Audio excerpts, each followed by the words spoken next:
ఎన్నికల కౌంటింగ్ అనంతరం ఈ కృష్ణా జిల్లాలో కానీ రాష్ట్రంలో అనేక మంది తెలుగుదేశం పార్టీ జనసేనకు సంబంధించినటువంటి నాయకులు కార్యకర్తలు వైఎస్ఆర్ కాంగ్రెస్ పార్టీ గ్రామ స్థాయి, వార్డు స్థాయి, మండల స్థాయి, నియోజకవర్గ స్థాయి యాక్టివ్గా ఉండేటువంటి లీడర్స్ పైన ఉద్దేశపూర్వకంగా దాడులు చేస్తున్నారు.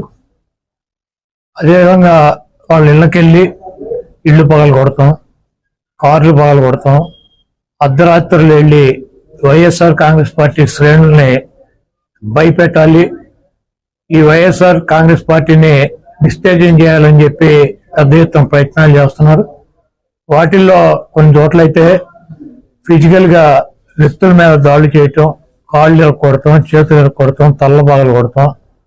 అదేవిధంగా ఈ గ్రామాల్లో కానీ ఇక్కడ కానీ మీరు ఉండకూడదని చెప్పి వార్నింగ్లు ఇవ్వటం అనేక రకాలుగా చేస్తున్నారు. వీటికి ప్రత్యక్ష సాక్షులు పోలీసులు దగ్గర ఉండి వాళ్ళు కొడతాంటే వీళ్ళు చూస్తూ నిలబడి ఎంజాయ్ చేస్తున్నారు.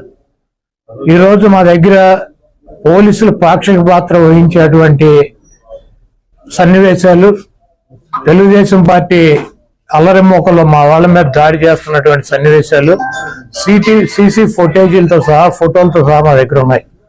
మేము ఎస్పీ గారికి కానీ లేదా లోకల్ ఉన్నటువంటి పోలీస్ స్టేషన్లో కానీ కంప్లైంట్ ఇచ్చినా, ఒకవేళ మాకు ముందు సమాచారం ఉండి ఇలా గొడవ జరిగేటువంటి పరిస్థితి ఉందని చెప్పినా కూడా వాళ్ళు వచ్చి ప్రేక్షక పాత్ర వహించడం, అదేవిధంగా ఎటువంటి కేసులు కూడా కట్టినటువంటి పరిస్థితి లేదు.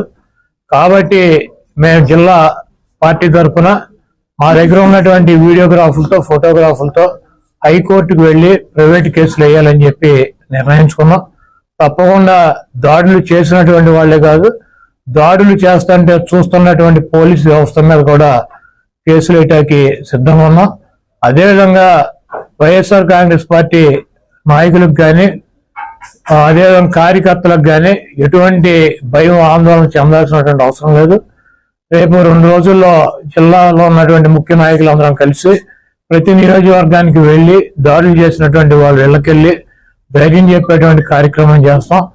దీనికి జగన్మోహన్ రెడ్డి గారు కూడా మీరు ఎట్టి పరిస్థితుల్లోనూ కార్యకర్తలు కానీ నాయకులను కానీ జరుగుతున్నటువంటి దాడుల్ని మీరు చూస్తూ ఊరుకోవద్దు, పార్టీ అంతా యాక్టివ్ అవ్వండి, అందరూ ఒక వేదిక మీదకి వచ్చి వాటిని తిప్పి కొట్టాల్సిన అవసరం మన మీద ఉందని చెప్పి ఆయన కూడా చెప్పారు. కాబట్టి పోలీసు వ్యవస్థ ఒక అసమర్థమైనటువంటి వ్యవస్థగా ప్రేక్షక పాత్ర వహిస్తున్నటువంటి ఈ పోలీసు వ్యవస్థకి మరి మా నుంచి ఈ తెలుగుదేశం పార్టీ గోండాల నుంచి మా పార్టీ నాయకుల్ని, కార్యకర్తల్ని కాపాడుకోవటానికి మేము కూడా 2 రోజుల్లో రోడ్డు మీదకి వచ్చి ఎక్కడైతే మా వాళ్ళ మీద దాడులు జరిగినా, ఎక్కడైతే మా వాళ్ళని ఇబ్బంది పెడుతున్నారో ఆ ప్రాంతానికి వెళ్తాం.